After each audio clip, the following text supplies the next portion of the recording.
কত কাজ, কাজের ফাঁকে দোয়া শেখে সকাল বিকেল সাঁঝ।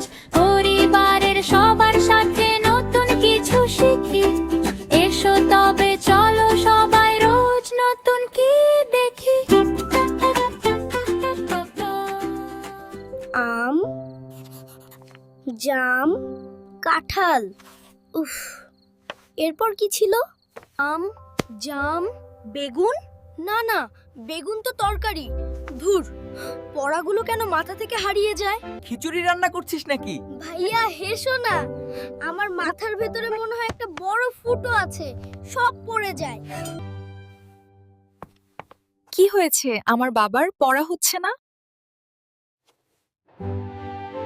বাবা, আমি আর পড়বো না, আমি সব ভুলে যাই। কিন্তু আরহাম, পড়া যাতে হারিয়ে না যায় তার জন্য আল্লাহ আমাদের একটা দারুণ জাদুর চাবি দিয়েছেন। জাদুর চাবি?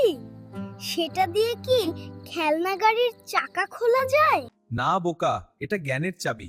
বাবা, আমি বলি, সেই দোয়াটা হলো রব্বি জিদনি ইলমা। অর্থটা মনে আছে তো?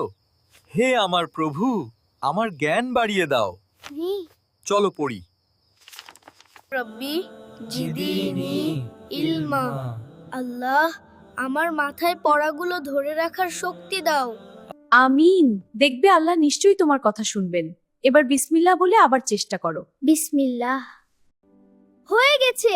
আম, জাম, কাঁঠাল, লিচু, কলা সব মনে আছে। শাবাশ, হাই ফাইভ আরহাম। বাবা, এটা তো সত্যি সত্যি জাদুর চাবি। যখনই পড়া কঠিন লাগে আমি কি বলবো জানো? রব্বি জিদনি ইলমা।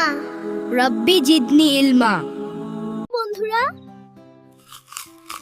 পড়ার শুরুতে রব্বি জিদনি ইলমা বলতে ভুলবে না কিন্তু। আরো সুন্দর দোয়া শিখতে আমাদের সাথে থেকো।